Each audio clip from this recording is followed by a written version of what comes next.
Hello, everyone. Good afternoon. Welcome to this International Residency Training Program webinar hosted by the Global Training and Partnership Team on the Royal College of Physicians of Ireland. We are very delighted to have all of you here with us this afternoon or evening, depending where you are.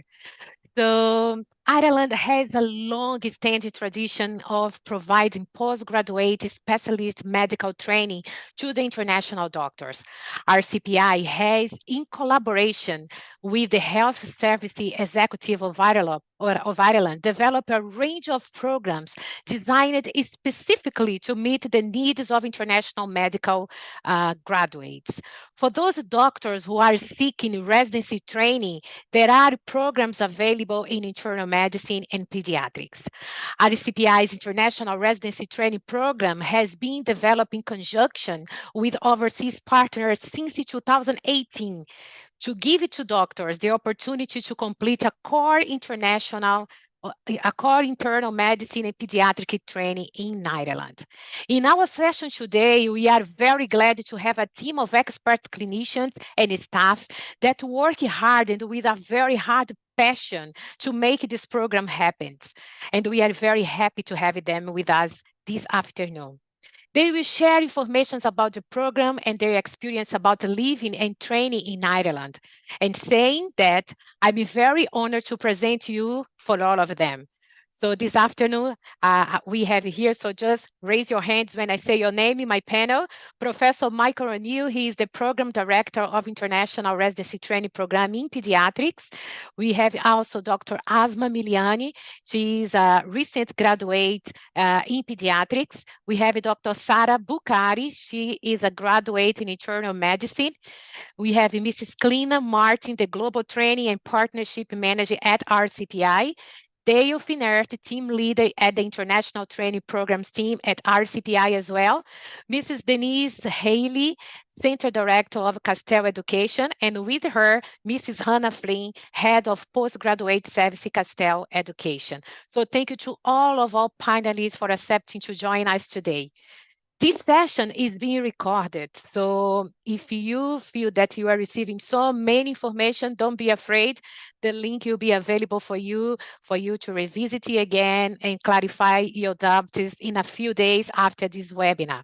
But we also want to encourage your participation. So feel free to send your questions in our chat box, and we're gonna do the most possible to try to reply to our questions during the presentation. And after, you can also have our email to keep in contact with us if the time is not possible to reply to everything. Okay, so please take a cup of tea, grab and water, and sit and enjoy this webinar with us. Okay, we are delighted to have you again. So but what is the RCPI International Residency Training Programs? What is about? What is this program that we are here today to talking about? So to give you an overview about this program, I would like to hand over you to Clina Martin, that she will give you some tips, ideas, and an overview about our program. Thank you, Clina. It's with you now. Thanks so much, Diana, and hello to everybody. You're very welcome. So I'm just going to share my slides. One moment. Okay, so very familiar face there on our screens. It looks very similar to somebody on our panel today. So you're all very welcome. My name is Clina Martin, and I'm the Global Training and Partnerships Manager here at RCPI. And today I'm going to talk a little bit about Ireland, a little bit about RCPI, and then the application process to apply for our international residency program. Okay, so first off, technical issues again. There we go. First off, for those of you that haven't had the wonderful experience of coming to Ireland, I'm going to play a little video, which is a bit like a trip to Ireland in 60 seconds. So hopefully this will play now. So here's Ireland in 60 seconds. Enjoy.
That was a little taste of Ireland for you. So a little bit more about Ireland. It's a small country. It's home to about 5 million people. It's a very mild climate. So the average temperature is about 10 degrees. And we really do have all the seasons here. And we kind of have them in one day sometimes. So today I was wearing my sunglasses when I walked to work and I look outside the window now and it's actually raining. So a lovely mix, but we need that rain for our lovely green countryside as well. So Ireland is an EU member state. We're very well connected by air to really a wide variety of places. So it's 40 minutes by flight from Dublin to London. You know, we're really a stepping stone to all the major European cities.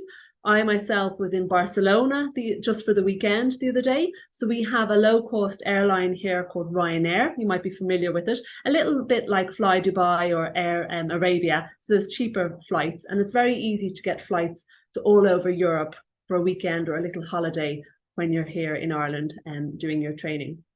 And we're also a great location for the Middle East. So, and this is important because if you're going to come and live in a different country for 3 years, you want to be able to get home for, you know, those events, whether it's your immediate family or your extended family or your friends. You can get home for those big milestones.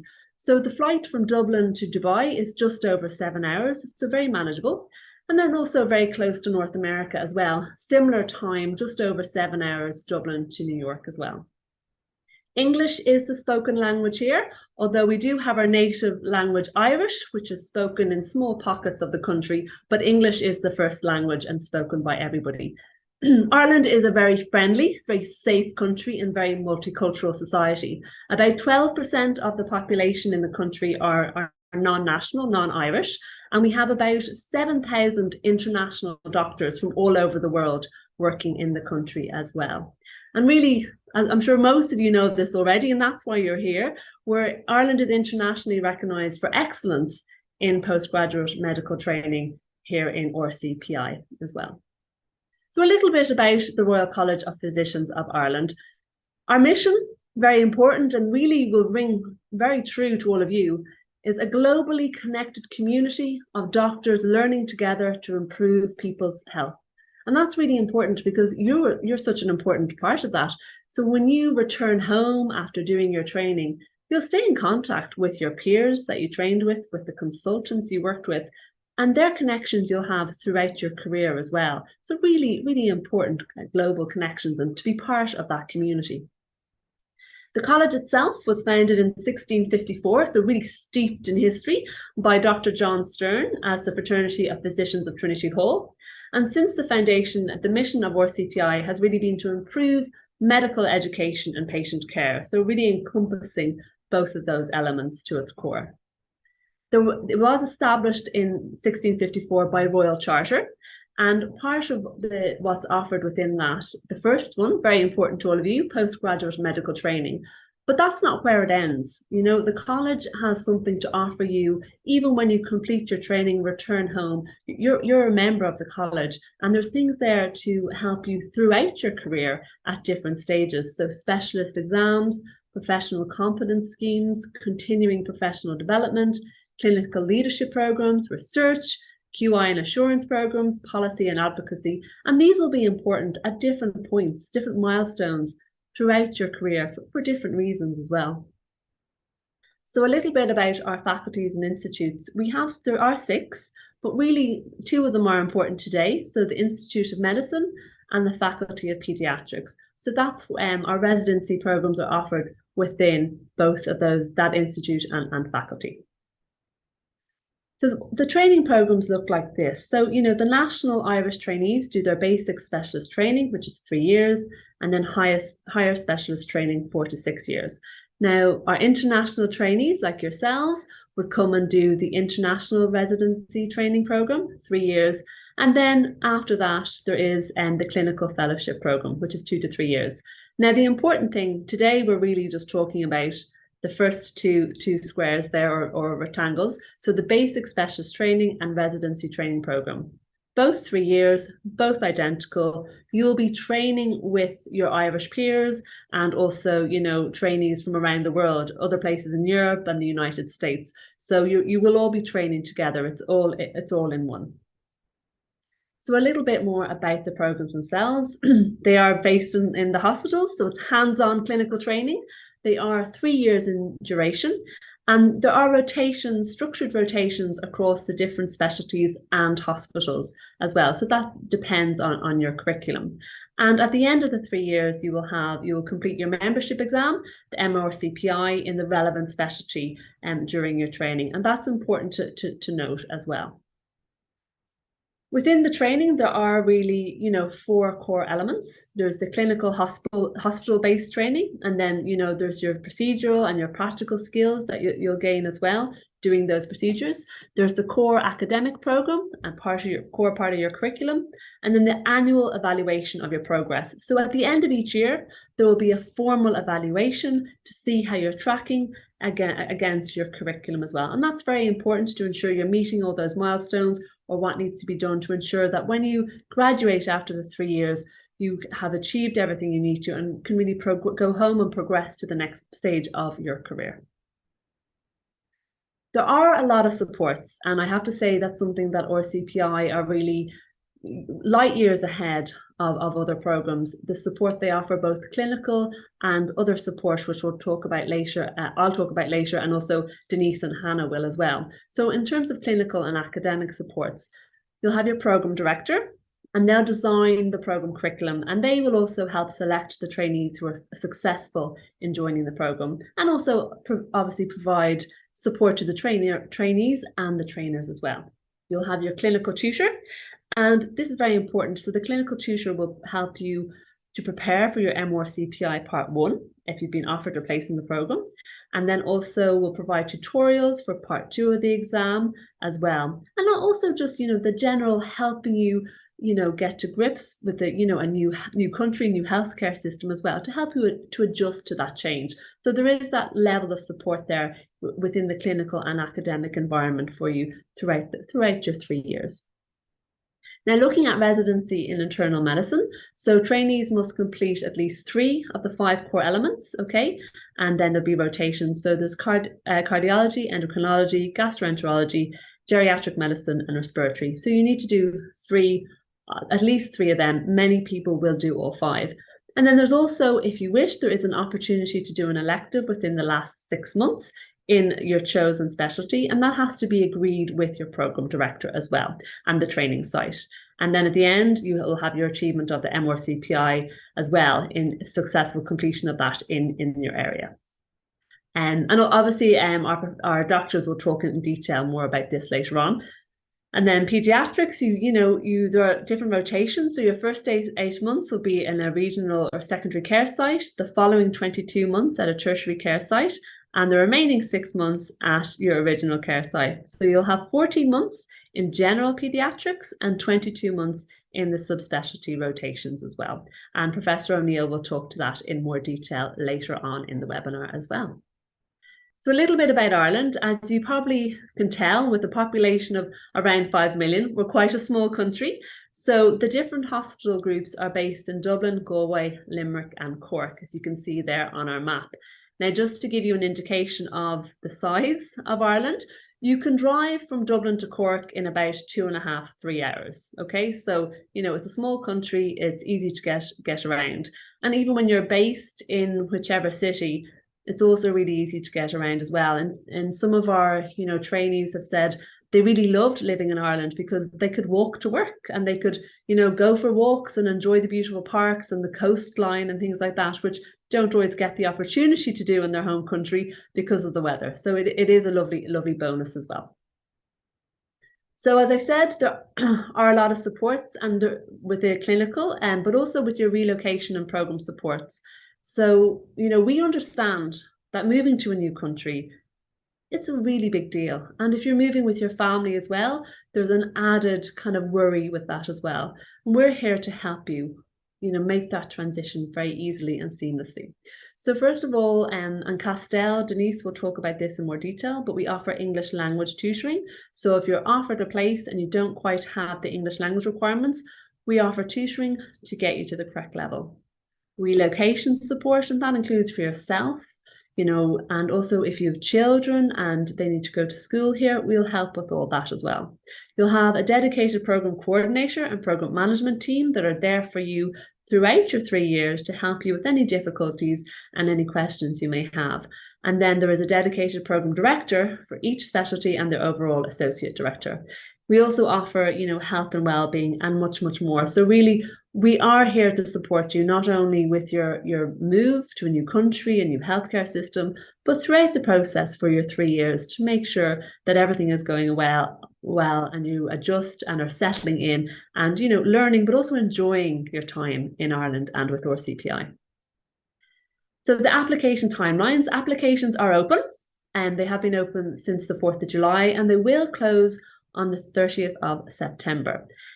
Interviews will be November, December, and then offers usually are issued within a week and a half after that. And you will start in your post. After you get your offer, the team will be working with you on all the steps, whether that's your English language, later on getting registered with the Irish Medical Council, getting your work visa. We help with all those steps. And then you'll start in your post in January 2025. Seems very far away right now, but the time will fly, as we all know it always does.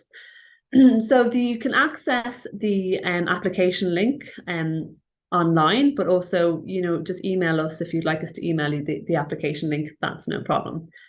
So what is required of your application? Very important. So the things that you must have, that you must include in your application to submit it is, completed your primary medical degree through English. You must have completed or be very near completion of your structured internship, and then also have the appropriate level of clinical experience as well. So they're the 3 things that you must have in order to submit your application. Now, there are other things that are desirable, but are not needed straight away, not needed when you submit your application. So your English language requirement, and your part or full MRCPI exam in your chosen specialty, and provisional sponsorship from your government body with whom RCPI have an agreement. Before you commence your training, so you need to have the following by January 2025, is your English language competency, so that's an IELTS of 7 or the OET of B, your confirmed sponsorship, and then also your exam. So MRCPI Part 1 in either general internal medicine or pediatrics. Now we recommend to do Part 1 because you will have to complete the whole MRCPI within the 3 years. So you might as well make a start of it before you join the program. If you don't want to do MRCPI Part 1 or you happen to have one of the other listed exams, they are accepted as well. But, just to make things easier for you in the long run, we do recommend MRCPI Part 1. And then also we require a short video from you. So this is just 3 minutes. There's instructions on how to upload it onto YouTube and private, so only we will see it. And it's very casual. It's nothing to worry about. If you just imagine you met myself or one of the team in a coffee shop and you just wanted to tell us a little bit about yourself and that you hope and what you're hoping to, get from the program and what you've been doing so far in your career and why you want to come to RCPI. A little nice introduction. It just allows us, to know that little bit more about you and feel like we've met you even before the interview as well. So don't worry about it. Don't overthink it. Just record a little 3-minute chat into your phone. It's very straightforward. And we need now to have a standout application. You need to obviously spend time, and we know that all our candidates do because they're always excellent. So spend time on your CV and the online application to make sure it's well structured and really makes sense and showcases everything that you've achieved. Make sure all your supporting documents have been attached and really demonstrate an interest and all your experience in your chosen specialty. And also if you've attended any conferences or things like that, make sure you include that as part of your application, and also any experience in research or audit or quality improvement.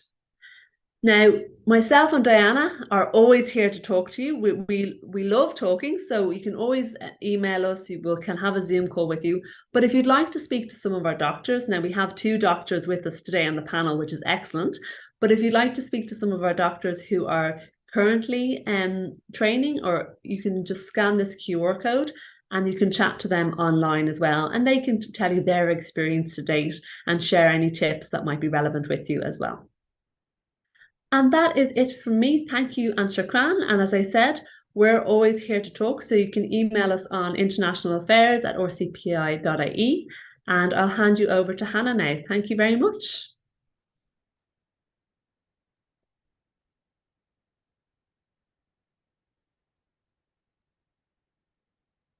Or Denise, sorry, not Hannah. I'm handing you over to Denise from Castel. Apologies. Thank you, Cliona. Good afternoon, everybody. My name is Denise Healy. I am Centre Director for Castel Education, and I'm joined today by my colleague Hannah Flynn, who is the Head of Postgrad Services. We have been supporting incoming doctors for almost a decade now, and we've been working with RCPI to ensure doctors have a smooth transition to Ireland.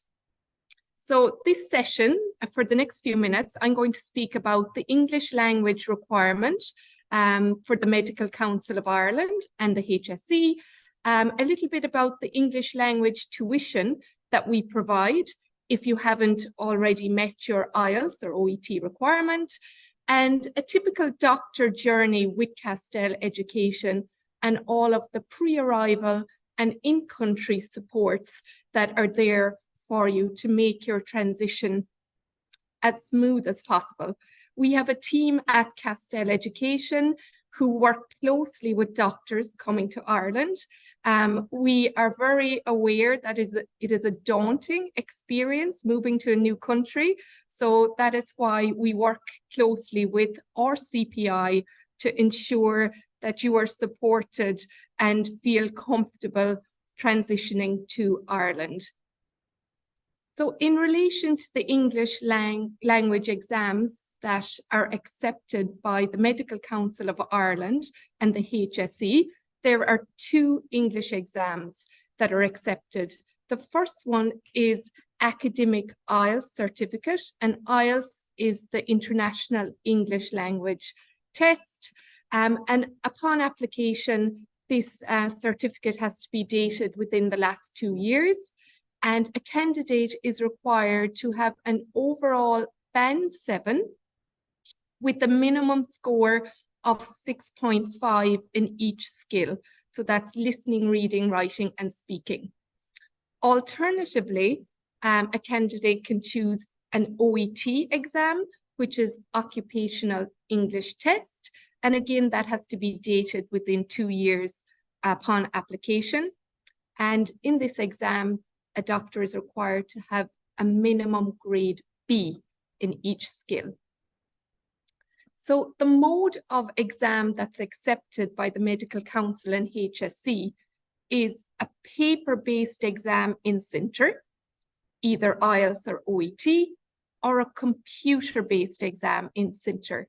Sometimes doctors can get a little bit confused when they go to book an English language exam, because now IELTS and OET offer online at-home exams, but unfortunately these are not accepted by the Medical Council and HSE. So a candidate is required to go to an official exam centre on site and complete either a paper-based or computer-based exam in centre. Also, the other type of exam that's not accepted is a one-skill resit. And both IELTS and OET now provide this service in many countries around the world. If a candidate has an IELTS or an OET exam, but they're short in one skill, for example, writing, you cannot apply to sit that one skill. A candidate has to sit the complete exam in one sitting again, so the 4 skills. If that, excuse me, if that is due to change in the future, we will update doctors, but for now, that is the case. Only the exams in centre are accepted. So just to summarize, the IELTS score that's accepted by the Medical Council is an overall 7 with no skill less than 6.5. And to get an overall of 7, a candidate actually has to get 2 7s in 2 skills. Sometimes many doctors have a 6.5 in each skill, and they think they may be safe, but that actually gives an overall 6.5. So just to be aware that it is an overall 7 with no skill less than 6.5. And for the OET, a B in each skill is required. And this is taken from OET official. And on the second row there, you will see what English language requirement is required to register for the Medical Council. So it is a B in OET, which is equivalent to a 7 in IELTS. And that ensures that a doctor can communicate effectively with patients and healthcare professionals, and shows good understanding of a range of clinical contexts, lexis, and medical terminology.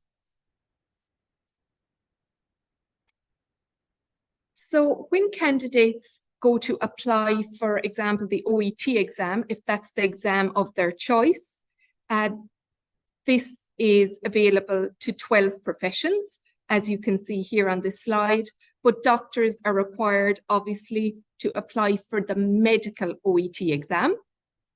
And the medical OET exam has distinct writing and speaking components. All of the other streams and professions have listening and reading in common, and speaking and writing are the distinct components to each stream. So a typical English language journey with Castel Education. As I said, we have supported thousands of doctors with their English language requirements over the last decade. So the first step is a doctor is referred to Castel for English language, and then we talk each candidate through the difference between OET and IELTS. They are 2 very different exams, and we give them an overview of both exams. OET is medical orientated, IELTS is academic English.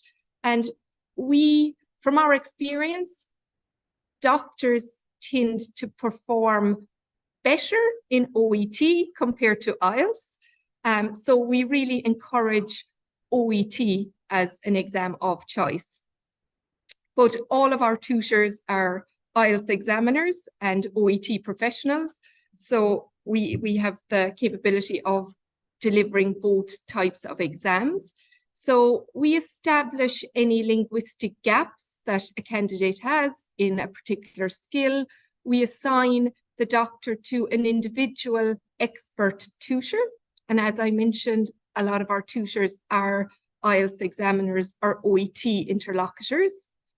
We do a diagnostic assessment with each candidate to identify any gaps and key concepts that we need to cover to ensure that they are successful in either IELTS or OET. We monitor your progress through one-to-one speaking practice and a writing correction service. And we also feed back to RCPI each doctor's engagement with the English language tuition. When a trainee is ready to sit an exam, they apply for the exam in their own country, and we review the results after, we verify them. And if a candidate is unfortunate to not meet the IELTS or OET requirement, we continue tuition with them until they are ready to take another sitting. So sometimes candidates can be with us up to 12 months. Others can be with us for 4 to 8 weeks. But the tuition is one-to-one intensive online tuition with expert language tutors. So that is a typical English language journey with Castel Education. If a candidate meets their IELTS or OET requirement, they're referred directly to the head of postgraduate services, who then supports them with all of the relocation services to Ireland for the doctor and if they have a family. Okay, so I am going to hand you over to my colleague, Miss Hannah Flynn, who is going to speak to you further about all of the relocation supports that are available via Castel Education for incoming doctors to Ireland. Thank you, Denise. Hi, good afternoon, everyone. As Denise said, my name is Hannah and I'm the head of postgraduate services here at Castel. First of all, I'm really sorry for the way that I sound today. I have a bit of a cold, so please bear with me. So yeah, once a trainee has met all their program requirements, including their English language, RCPI refers them to me here at Castel. And I start working with the trainee then on the non-academic matters relating to their program. So there are a number of key steps involved before a trainee arrives in Ireland. And each of those steps is like a building block to the next step. So Denise has kind of gone through the IELTS and the OET there with you. So I said, where I come in then is your medical council application. And that is broken up into 2 stages, EPIC, which the timeline for that is maybe approximately 4 to 6 weeks. And then the rest of your medical council application, the online application, your supporting documents, certificate of good standing, it will take maybe about 4 weeks for you to complete that application and submit everything in full. Once you have submitted your full medical council application, the timeline is a little bit variable for the medical council to process it. But then once you receive your certificate of registration from the medical council, RCPI will begin to apply for your work permit. So they'll apply for your atypical working scheme letter of approval. That'll take maybe a minimum of 2 weeks for that to be issued. And then once you receive your work permit, you can apply for your visa. And once you've applied and submitted your application, it might take maybe between 2 to 4 weeks for you to receive your visa. And then as soon as you receive your visa, you can go ahead and book your flights to Ireland. And once you arrive, Castel then will provide you with ongoing support then for the entire duration of your program. So from helping you get settled as soon as you arrive to then assisting you should you need to rotate different locations for year 2 or year 3 of your program, all the way up until preparing you for your departure at the very end of your program. Okay. So in terms of the supports that Castel provides, again, as I said, Denise has kind of gone through all the English language support that we provide. So from my point of view, what I help you with the Medical Council is provide you with detailed and easy to follow step-by-step guidelines for each stage in the process, including how to get your credentials verified via EPIC, getting your supporting documents notarized and sent to the Medical Council, completing your online Medical Council application form, and then sending your certificate of good standing to the Medical Council. And we'll review your application with you and all your supporting documents so that your application is fully prepared before you submit. Excuse me. And then in terms of immigration services, as I mentioned previously, once your work permit, so your atypical working scheme letter of approval, once that is has been issued, we will provide you with, again, step-by-step guidelines on how to apply for your visa. And these will include visa advice notes in English and Arabic. We can review your online visa application form for you before you submit. And we can provide you with templates for some of the supporting documents that are required. We'll also give you advice on applying for visas for your family members. So if you have a spouse or children who are going to accompany you, or you might have other family members who might just wish to visit you, we can advise you on their visa application as well. And then once you're here in Ireland, we guide you through the process of applying for your Irish residence permit, so your IRP card, which essentially takes over from your visa and gives you permission to remain here in Ireland. Then should you need to travel to third countries, the UK or the US or Europe or anything for conferences or courses as part of your program, we can provide you with advice on how to apply for a visa for that country. Then moving on to when you arrive here. So when you send us your travel details, Castel will arrange a driver to pick you and your family up at the airport and transfer you to your temporary accommodation. You will be provided with a welcome pack, a personalized welcome pack upon arrival. And this will just have useful information on accommodation, utilities, mobile phone, applying for your IRP card, the PPS number, local orientation. And it'll also have a checklist of the things that you'll need to prioritize after arrival. And during that transition to Ireland, you will be provided with an out-of-hours support service just in case of any emergencies. We'll also arrange a welcome video call with you in the days after you arrive, just to talk you through what you need to prioritize in those first few weeks. So accommodation is very, very challenging at the moment in Ireland, but rest assured that we here at Castel, we will support you every step of the way.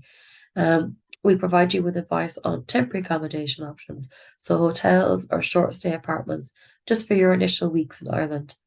We will work with you to establish your accommodation preferences, and then based on your requirements, we can send you permanent accommodation options for your consideration. And then in the week leading up to your arrival, we'll arrange appointments for you to view properties that you are interested in. Excuse me.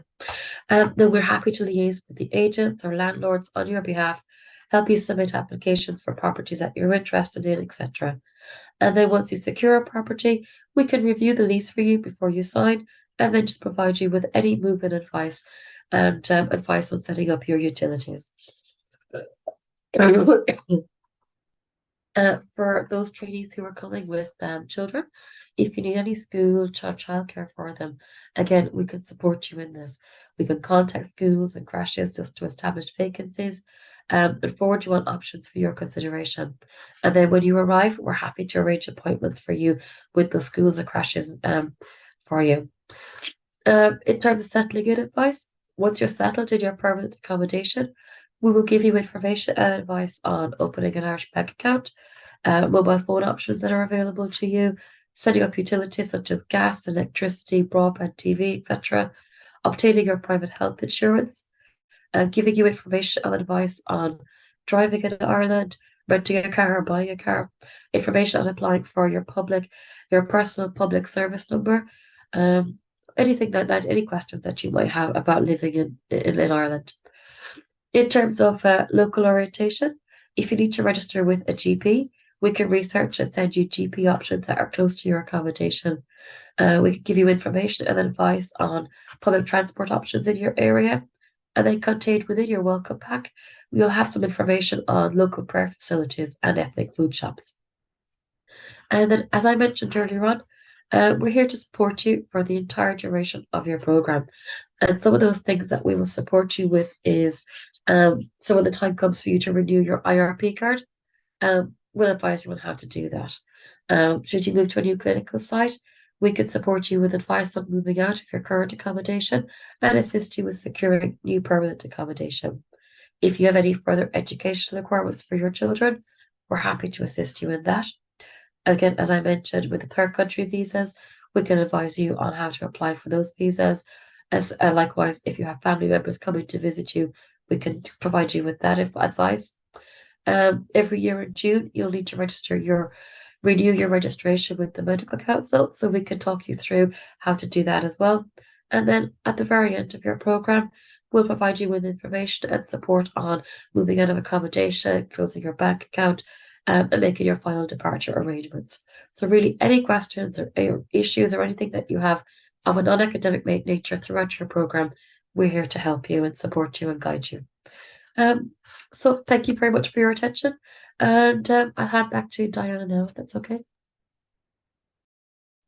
Thank you so much, Clina, for this good overview about our program. I'm sure a number of questions our participants are asking, it's coming through your presentation and also Castel's presentation. Thank you also, Denise and Hannah, for the great service that you provide for our trainees. So actually, this is something that trainees always say that is stand out about their experience here in Ireland, which is this support that is given in all sense of their life preparation in terms of professional and also personal arrangements that need to be done for them to be able to come to us. So thank you so much again for your engagement and for your support for our trainees and our company. Yeah, so now it's very good to know that Castel will help you with all this operational process in order to make you available to join us at the program. But as soon as you receive an offer from us, there is another team that will engage with you and that will be in contact with you, making sure that all your training perspectives will be covered during your time with us. So to talk a little bit about this, I would like to invite Dale, which is the team lead for the International and Trainees team, for her share a little bit about what is about this onboarding process that she is responsible for. Thank you, Dale. Thank you, Diana, and thank you to everyone again for attending today. My name is Dale Finnerty, and as Diana said, I'm the team lead for the International Training team. So just to tell you a little bit about the work that myself and the team do, as soon as you accept your offer, you will be referred over to myself and my team, who will begin to support you for your journey to Ireland. You will have a dedicated program coordinator who will work to guide and support you through each of the processes, which I will speak more on later. The support also continues with the same program coordinator for continuity throughout the entire duration of your training. We have an entire dedicated team to this, and we regularly review our processes for support to ensure best practice and optimal support for you. Once you are referred over to the team, we will begin collecting your documentation, which will be required throughout the process. We do this as best practice to ensure we have everything we need at each step of the process. And this is really, for us to minimize delays. We also work very closely with Castel, as Hannah said, throughout the onboarding process, to ensure good progression through the onboarding process. We really know that this can be a point of stress for trainees, so we try to pay particular attention to this. The first step in the process is to ensure you work to meet the requirements. Without the English language and requirement of IELTS and OET and MRCPI Part 1, you cannot begin work on documents needed for your arrival to Ireland. I know this has been mentioned earlier on in this webinar, but just to really stress that this is such an important piece to achieve, and I just can't stress enough how important these requirements are to get them as early as possible. We also employ clinical tutors who help to support you in achieving this exam, which is really an invaluable resource, and we're really, really proud to offer it. You will have access to this resource as soon as you accept your place on the programme, and we would urge you to attend these sessions. This resource is also in place throughout your training for Part 2 of the exam, which, as you know, is an exit exam for the programme. So this support continues throughout your training until you achieve MRCPI Part 1. Of course, you're still welcome to attend these sessions during the training if you would achieve the exam earlier. Once you have met the requirements, the next step then is EPIC verification, as Hannah spoke about earlier, and then on to medical council applications. This can be a lengthy process, so really a top tip that I would give would be to begin your application as soon as possible to avoid any delays that may occur. Once your medical certificate, your medical council certificate of registration has been released, you would then send it on to us, and we will move to the visa stage of the process. So onto the sort of last leg of the process for your journey to come to Ireland and begin your training. So once we have that certificate in hand, our team then applies for your atypical working scheme. And once this is received, you will then apply for your entry visa, which is the final stage. We also have a more detailed information and Q&A session with the incoming trainees once trainees have been handed over to us. I know I'm speaking very high level at the minute, but rest assured, once you begin working on the process, we will give you as much information as you want. And we always invite questions and queries to us as well, because we would rather you feel supported than have a question and leave it go unanswered. So we usually ask trainees to arrive 2 weeks prior to their start date, and that's really so they can secure accommodation, a bank account, childcare if required, and really anything else that's needed. I know Hannah mentioned the PPS number as well, which may be required. And then, you know, if you need a car or a LEAP card for public transportation, anything like that. It's always best to take those 2 weeks to, you know, get all of those things in place so that you're not in a stressful position then when you begin your training. So once you begin your training program, assessments are also managed by our team. So not only do we look after the onboarding, but also the program management during your training. We have an end of post form which needs to be filled in at the end of each rotation for residency level.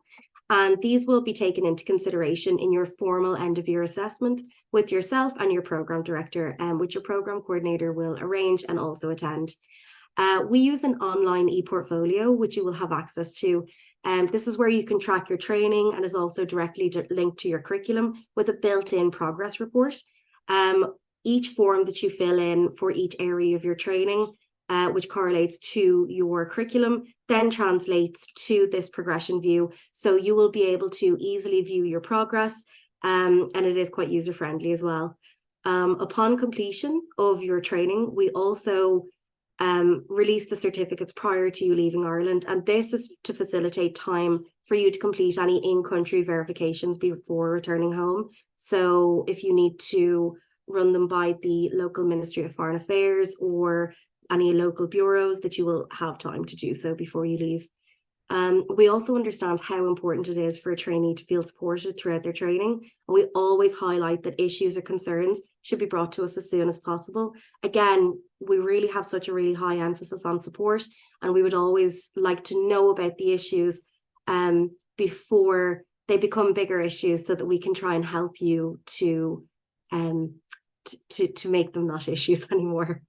So I'm just going to hand back over to Diana now, but if you have any questions, you're more than welcome to send in any queries or put the questions into the Q&A box. I know that there'll be a Q&A session later. Thank you. Thank you so much, Dale. It's incredible the support that this team gives to all our trainees. So it's an ongoing relationship that never ends. Even when we finish your program with us, we are still in contact with you. And Dale's team is here to make sure that you're going to have the best experience ever in terms of your training perspective, your location, and everything she said, that it's part of her work and her team. So thanks a lot, Dale, for this support. Yeah. So now I'd like to talk with some doctors who are here, and they are the ones that make this program happen. So first of all, I'd like to invite Dr. Danny Shirian. He is the program director for the residency program in general internal medicine. So doctor, maybe the participants here does not have an idea about how is the medical system here in Ireland. So would you mind to give us an overview about how is this process here and how this program fits in our health systems here in the country? Sure, Diana, thank you. Hopefully you can all hear me okay. So what I thought I might quickly do is just share my screen very briefly to just give you an idea of the internal medicine training program that we offer. If you give me 1 second, I'll do that.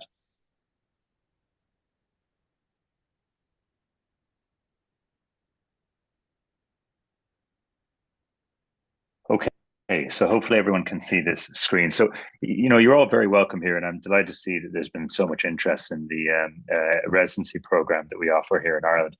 This is a competitive program. It's something that we're very proud of, and a program that essentially mirrors the training program that we offer for our Irish candidates here in the training hospital system. It's a 3-year program, and you can see here on the screen that this is a 3-year program split between 2 hospital sites.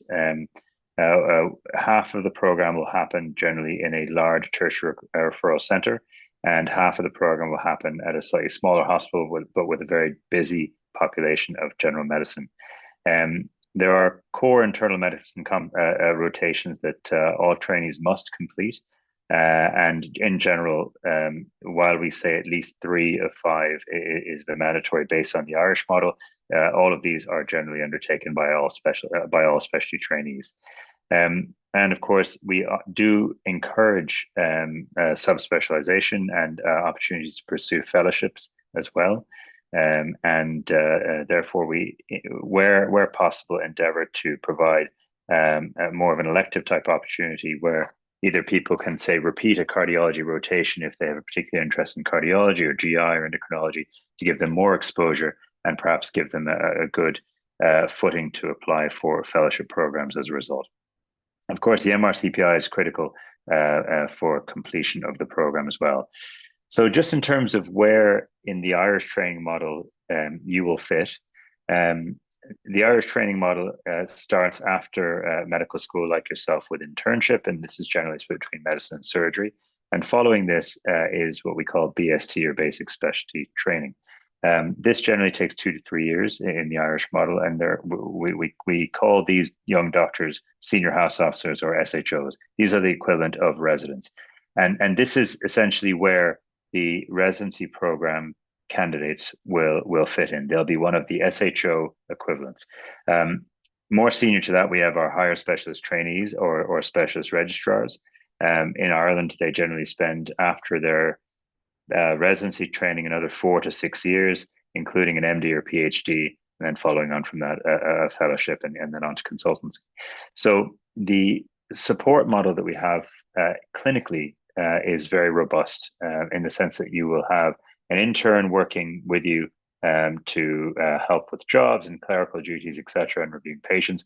But there's very robust support from senior non-consultant physicians, such as registrars and senior registrars, and then of course consultants who around regularly and available for both mentorship, for clinical appraisal of patients, and also to try and guide things like research projects and other sort of academic opportunities that might be there as well. So that's in a nutshell what the Irish program is in terms of where the residency program fits in. I'll just stop sharing the screen for a second.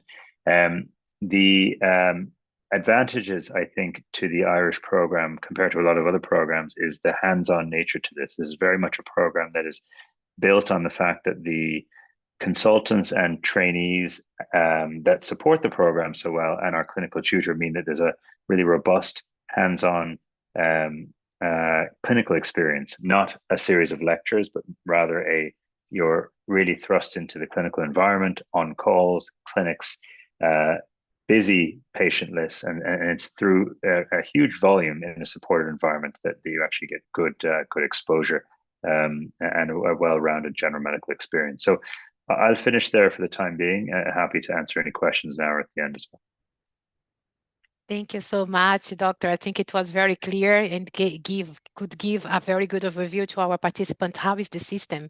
But I am sure the program in pediatrics is not the same, right, Professor O'Neill? Can you tell us a little bit how is the program, the residency program in pediatrics? Certainly. So the pediatric program is a very exciting program. Initially, for the first 8 months, all trainees will be outside Dublin, undertaking general pediatrics in a Model 3 hospital, Model 2 to Model 3 hospital. And the hospitals are chosen for the supervisors who are located in them. And in that first 8 months, trainees get a good exposure to general pediatric conditions, and they become adept at problem solving the unselected or the undifferentiated pediatric patient, which is a real challenge for all of us as pediatricians. And then the next 22 months are actually spent in Dublin, the first 4 of which are in one of the 3 maternity hospitals, working as an SHO in neonatology. And then the next 15 months are going to be spent in 5 3-month rotations. And these will start off with metabolic disease, neurology, cardiology, gastroenterology, and respiratory medicine. If a trainee has a very specific interest in one area, for example, nephrology or rheumatology, then we can adapt the training program for a specific rotation in that area. The last 9 months are quite intense. The first 3 of those is spent as an equivalent of a first-year SPR in a tertiary care unit, where you will be required to carry out the same duties as the Irish SPR. And then the last 6 months are spent in your base hospital as an SPR in general pediatrics. Most of the units where you will go to, there will be a subspecialty interest that you can focus in on. It may be in community pediatrics or endocrinology or another interest of one of the consultants in that area. As Danny has already mentioned, the strengths of this program are the clinical engagement and being connected in with the trainers. And in the pediatric program, we expect all trainees to attend the teaching days for the basic specialist training program, which there are 8 a day, or 8 over the year, and also to attend the seminars and the online teaching programs, for example, on ethics and clinical prescribing and leadership and professionalism. The real strength of the programs is the development of the clinical tutor, whose job is to support you and to give you a competitive edge over the Irish candidates when you're doing the exams. So this really mitigates against against the difficulties that you think you may experience with regard to clinical exposure, language, and the ability to do the actual tests. We have a strong commitment for people to get the part 1 before they come, so that we can focus in on the part 2, which is a clinical exam, which is a written exam about your problem solving, and then with regard to the clinical exam, which is the third part, or the part 3 of the membership, which you're supported in through actual processes of the clinical examination with the tutors. Most people who come to Ireland struggle to adapt to the system. However, in all the units, we have an immersion program to aid and assist you through that adaptation. And has already been mentioned by Castel, the cultural adaptation is also addressed. So the program is quite exciting. There's innovation ongoing in it at all points in time. And the candidates who are in it currently and the candidates who've come through it, like Dr. Asma will tell you, is that it's progressive. So if you come here, you will have a competitive advantage compared to your colleagues at home when you return. And the reason for that is that you'll have had a different exposure and a different way of thinking.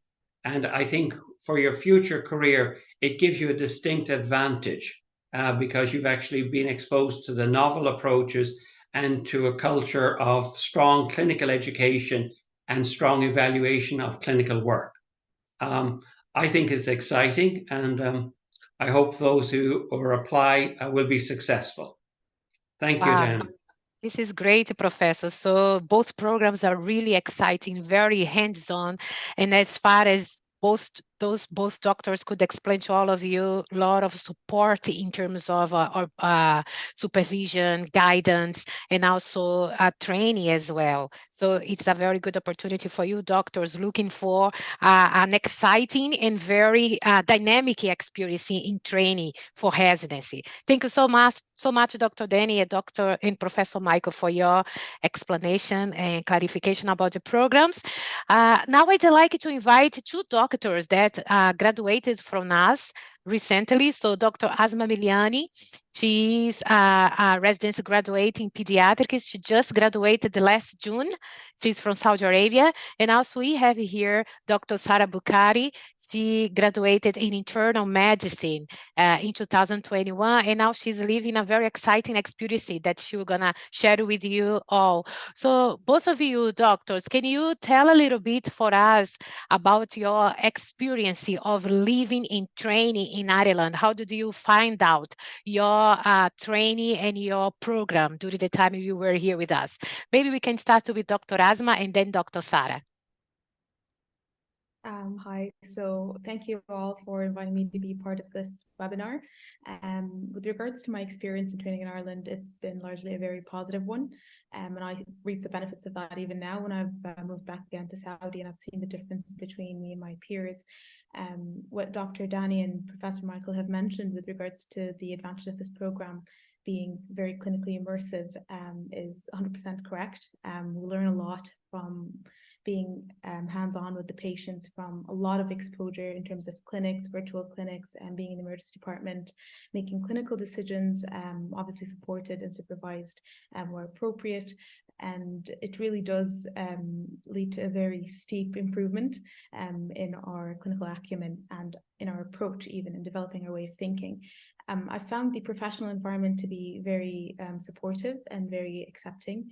It's very team-based, and it's an amazing skill to even learn for our professional careers in terms of working with colleagues and mutual respect and mutual support.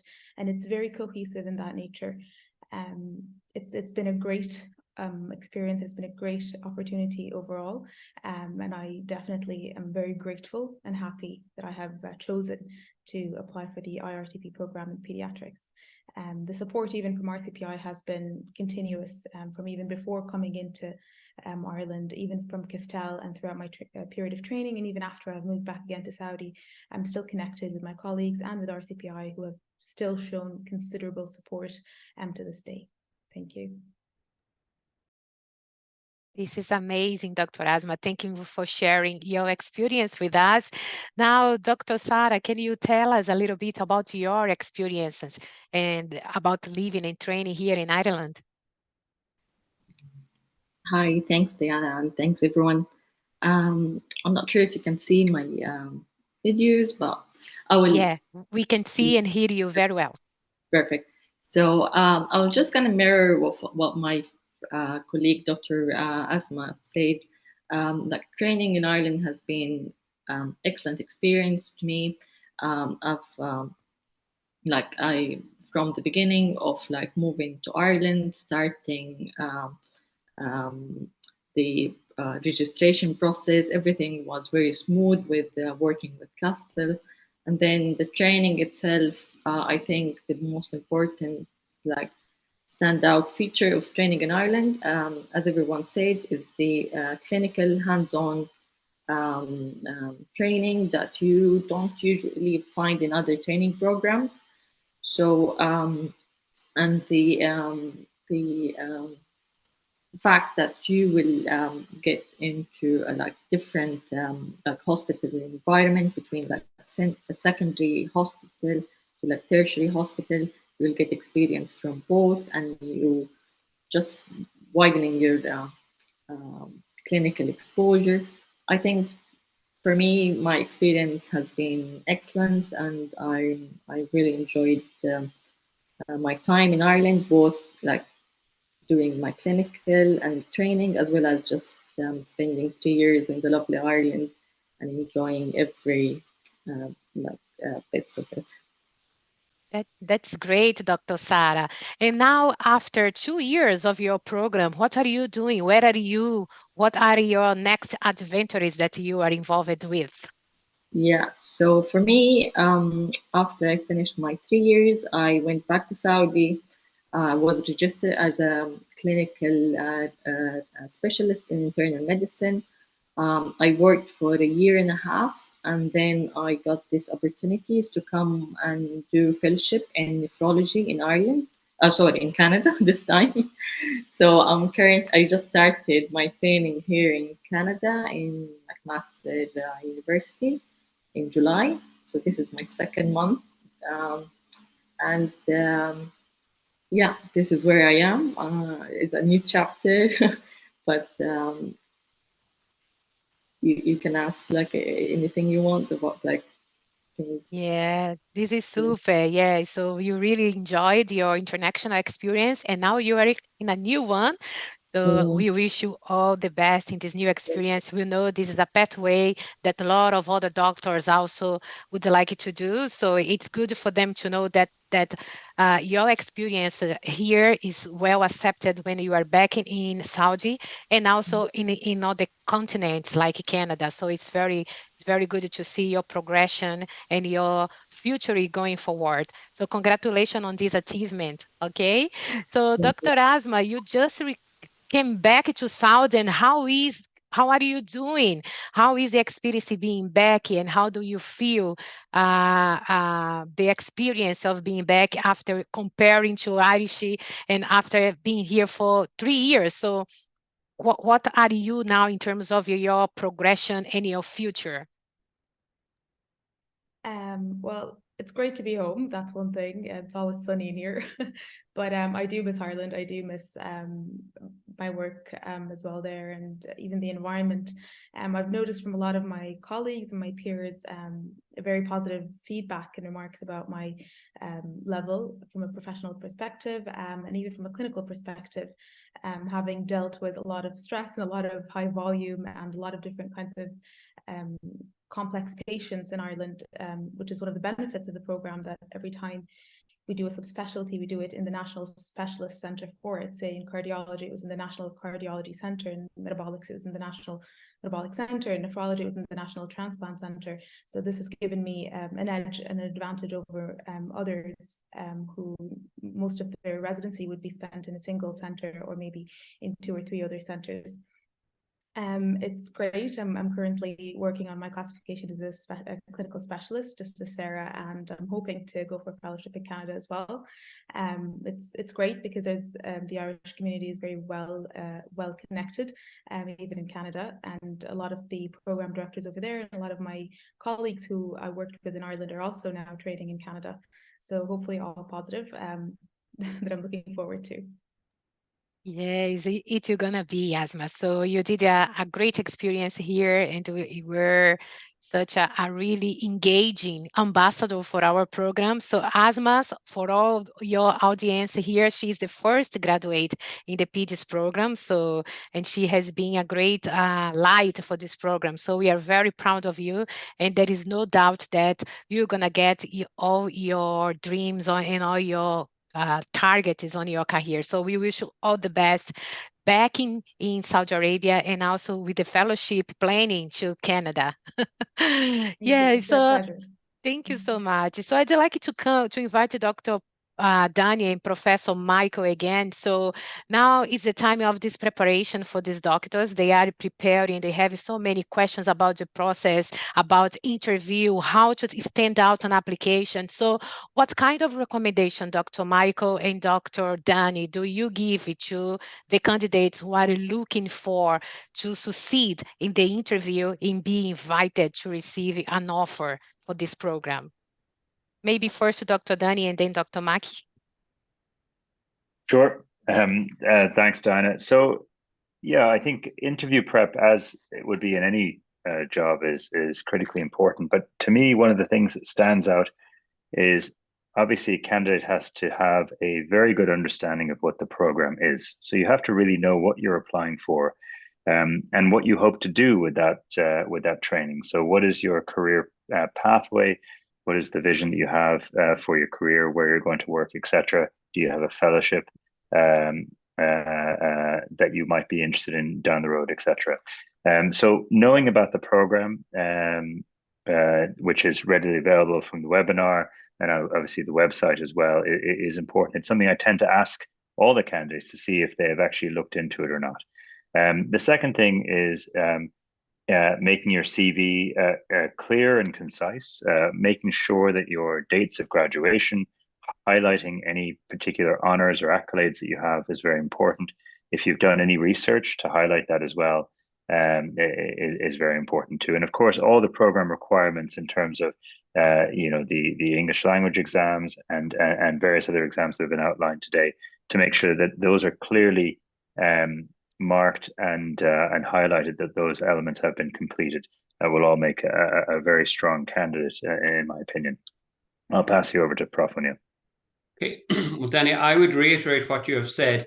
I think it's key that you understand the function of the program and how it is structured. And also when you're applying for it, you need to be that person who is willing to relocate from Saudi Arabia to Ireland and have that sense of adventure, which is always challenging. But I think that's something that I look for.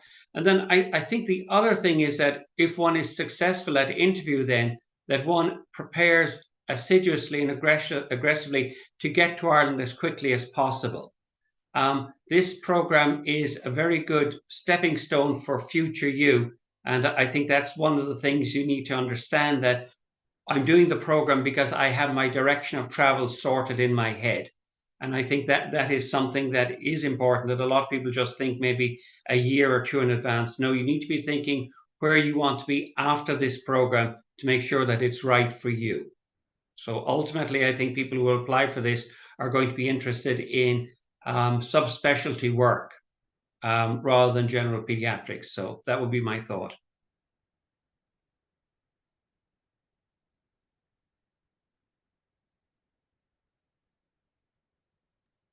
Sorry. I have one question here that maybe Professor Michael or Danny, which one feel comfortable can reply to this one. So when we are talking about hands-on training, can you share a few experience that you encountered during your experience? So maybe, sorry, these are from the graduates, maybe for Asma and Sarah. Did you encounter any challenges during your experience during this hands-on training, Sarah or Asma? Yeah, for me, I would say like when you move to another country with another like different healthcare system, like everyone will sometimes get bit nervous of what expectations from you, what you can do, what what you can't do. But I think the hands-on, what I mean, like for me, hands-on meaning that as an SHO level, I was able to make like some clinical decision while being supervised for sure, but like building up your clinical decision sense and able to like participate in, for example, minor procedures, things like this. You're giving the opportunities to do this early in your training, unlike some, for example, other training program, they like go step by step. Like first year, you're very restricted of like participate in these things. You're more focusing on the other. So I think in the training in Ireland, I felt like from beginning I was part of the team. I was participating as the other member, and I was able to like give my like opinion and like yeah, from that perspective, I feel like the Irish program is unique because you just go into the training straight and you just blend in quickly and try to build up your clinical skills as quickly as possible. Yeah, just to make it clear that it's a hands-on program, but it's supervised, it's guided, so you don't feel abandoned. Yes, yeah. So you have. I might give all a little the time. statement on that as well. Yeah, go Dan, ahead. if you don't mind, just to echo what Sarah had mentioned. To give you a very specific example, for in my line of work as gastroenterology and hepatology, one very common example would be a patient who presents with decompensated liver disease. So a patient who presents to the emergency department who's jaundiced, who has a tummy full of ascites, is referred to medicine. We take over as the liver team, and the registrars and SHOs would assess the patient. And generally, we have a sort of a see one, do one, teach one type of an environment. For example, by doing liver paracentesis or diagnostic paracentesis, where you take large amounts of fluid off the liver, for example. So this is an invasive, potentially risky procedure, but it's something that's done in a very supervised way that candidates coming through at SHO level will definitely experience coming through the GI team. That's a specific example of a hands-on type thing, but of course all the rest is just clinically examining patients, altering their medications as needed as per clinical response, escalating their therapy up to more high dependency care or intensive care if required, and involving other specialist services as well. This is great. Thank you so much for your contribution on that, Dr. Dani. Asma, do you want to say something about your experience in that perspective as well? Yeah, I definitely echo what Sarah and Dr. Dani had said, but to give examples and to make it a bit more understandable, I think in some of the local programs that we have, not in Ireland, but it's a very hierarchical system where as an R1 you'd have to report back to the R2, which might need to report back to the senior R3 or R4, which might report back to the registrar and eventually report back to the consultant. But in Ireland it's very much supervised in a controlled environment, but you as an SHO or as a junior doctor, you make your own assessments, you admit the patients, and you have to know when to escalate the situation that you need to discuss with a registrar and a consultant directly.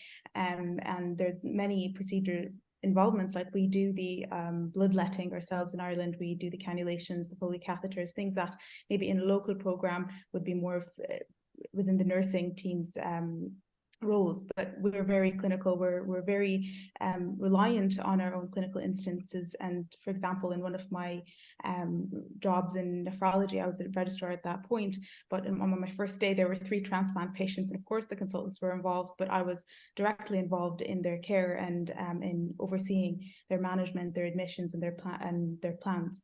We're encouraged to make our own plans and our own course of treatment, and in complex patients we discuss these with the appropriate senior, whether it's a registrar or a consultant directly even, but it's less of that I only take the history or only do the exam and then I discuss with someone more senior. We're encouraged to be independent, but within a safe, supervised manner, if that makes any sense.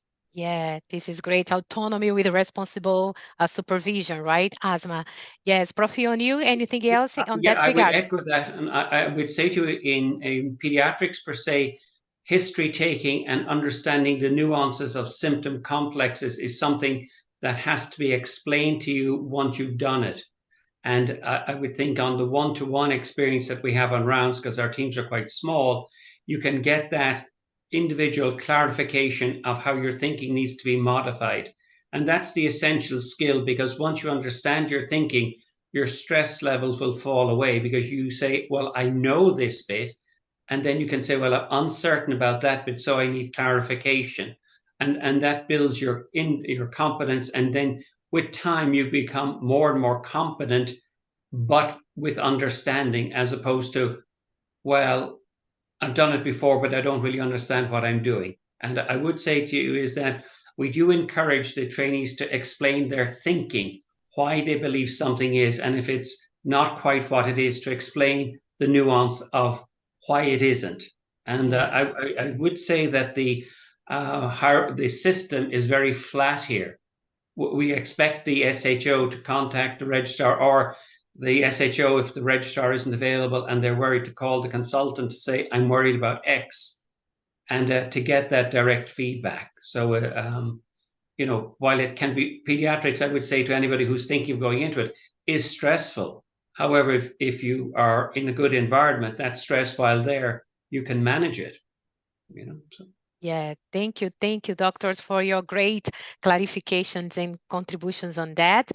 So this conversation is being really great. I'm sure you would be here the whole afternoon, but conscious of time, I would like to ask maybe our staff here the final recommendations in order to participate of the program. Maybe Dale, can you give your final recommendations in terms of tips for the candidates who are preparing to join us? Absolutely. My top recommendations would be so for onboarding, my top recommendations would be to get the requirements as early as possible. Even if the exam is 4 months away, 5 months away, go to the sessions, engage with the tutor, and just prepare yourself as much as possible. The English language, make sure that you're engaging with Castel. Again, free tutoring. These are great resources and really a big shame to waste. Your medical counsel and EPIC verifications, get them out of the way early. And then also during the program, make sure you fill out your e-portfolio, your end of post forms as the posts are happening, because once it comes time to your end of year evaluation, you don't have those forms filled out. An already stressful situation can become massively exacerbated. And while we're there to help and support, there is only so much support we can give when helping you fill out your e-portfolio, because we weren't the ones in the consultations running them. Okay. Yeah, this is great, Dale. It's very good to highlight that the support is there, but it should the candidate should be protagonist of the process, right? So Exactly. They needed to engage, follow the deadlines and everything. So this is very important to highlight, and thank you for doing that. Exactly. The support is there. Grab it with both hands and take it. Yeah. Super. Hannah and Denise, do you want to say something about your process, final recommendations to candidates? There are a few questions about, do I need exam if I trained in a school, in a medical school that was taught in English, for example? So how long is the validity, the validation of the IELTS or OAT? So do they expire or not? So there are a few questions that probably I'm sure Clina is trying to highlight and reply to the people here, but maybe you could say something about that topics as well. Okay, so in relation to the IELTS or OET, some candidates may have done the IELTS or OET 3 years ago, therefore it is expired now. So it has to be within 2 years of making an application to RCPI. If you don't have an IELTS or OET, don't fear, we are here to support you. And Dale mentioned, avail of the tuition and the linguistic support that Castel offers. Candidates really benefit for it, not only for the exam, but the broader learning opportunity of acquiring language and even accents, being subjected and exposed to different accents in Ireland can be challenging. So seeing the broader learning opportunity of progressing your English language, because you will be communicating on a daily basis in English when you get to Ireland. So availing of that support is key. So there are amazing supports available from Castel and RCPI. So nothing to fear with moving to a new country, I would say. Yes, indeed. Yes, Hannah, something from you, or are you okay? Yeah, no, actually, just to reiterate what Dale and Denise have both said, again, definitely engage with us. I said, we'll try and, I know it can be very daunting and it might seem like there's so much to do, like with the medical council and the visa and everything, but we'll break it down as simple as possible for you, do really easy step-by-step guides. So just, again, follow those guidelines and you'll get there. And I said, we're here to support the trainees as much as we can and try to make your transition to Ireland that bit smoother. So do avail of every bit of support from the whole team. Yeah, and I will just highlight what Denise said. Don't be afraid, there will be support. So Castel is doing a great job. It's a VIP service that all candidates have in order to help you to set up. Thank you, Hannah and Denise, for your great work with us and for the candidates. So Asma and Sarah, any tips for these candidates that are preparing to apply for this program and start with us on January 2025? What I would advise is know why you want this program. Mirroring what Professor Michael O'Neill had said, know what your trajectory is for the future. Going to Ireland, you know, it requires a lot of flexibility, a lot of sense of adventure, of exploring, of being open to new things, and of learning and improvising as you go. A lot of things require innovation, and this is a relatively novel and a new program. But it does have excellent outcomes. I have seen this and experienced this firsthand. I'm very happy with my level of clinical training with the 3 years that I've had, and I felt like I've maximized the most of it. Know what you want, know what, be very proactive in your learning, know what are the goals for all the rotations that you want to establish, discuss this early with the mentor for that specific rotation. Always be very respectful and accommodating and understanding with your colleagues, and also with all the other people that you're working with, RCPI and Castel and everyone else, because they're here to support you and they're on your side. And it's a give and take process. So as kind as you are, as open as you are, as understanding as you are, that's the same thing. You get the same thing back. So it's a beautiful journey. Enjoy it. And if you do get accepted, you're lucky. It's a great opportunity. Thank you, Asma. Dr. Sarah.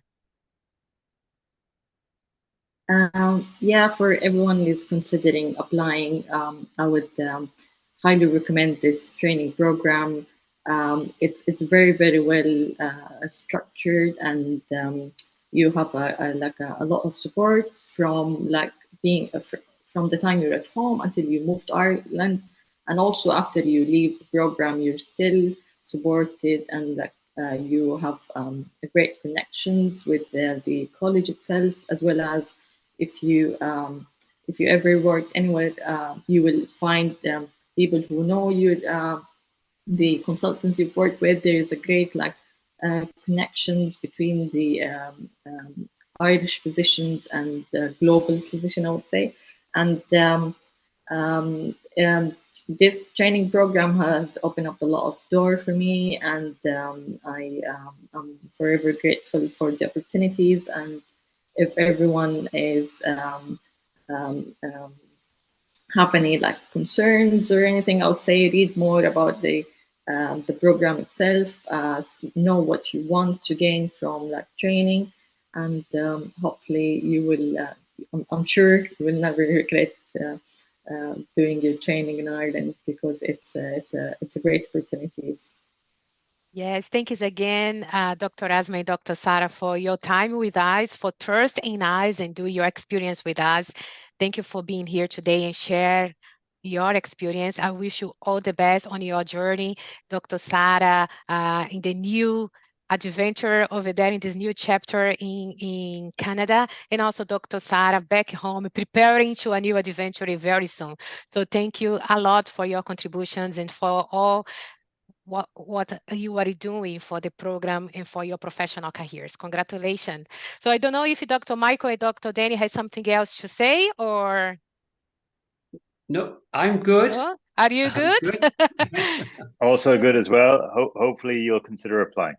Yeah, it's very good. So thank you again, Professor Michael O'Neill and Professor and Dr. Dani. So they both are going to be in the region very soon, probably by the end of the semester. So be in touch with us, with your universities, with your institutions, because there will be opportunity for you to be engaged with Dr. Dani and Dr. Michael. So applications are now open until the 30th of September. So I'm gonna share here on the screen our contact. So if you wanted to apply or if you wanted to contact us, please feel free to be in touch. We're gonna be more than happy to clarify any doubts or any curious you might have about the program. So unfortunately, we don't have the opportunity to reply to all the questions that you have here during the Q&A. So feel free to send us a message to that email, and then we're going to be more than happy to engage with you. So thank you again for all the doctors here present, Professor Michael O'Neill, Dr. Danny, Dr. Sarah, Dr. Asma, also Dale, Clina, and my friends from Castel Education, Denise and Hannah. I wish you all a great weekend, and I hope to see everyone here in Ireland very soon, okay? Best of luck. Thank you. And shukran. Thank you.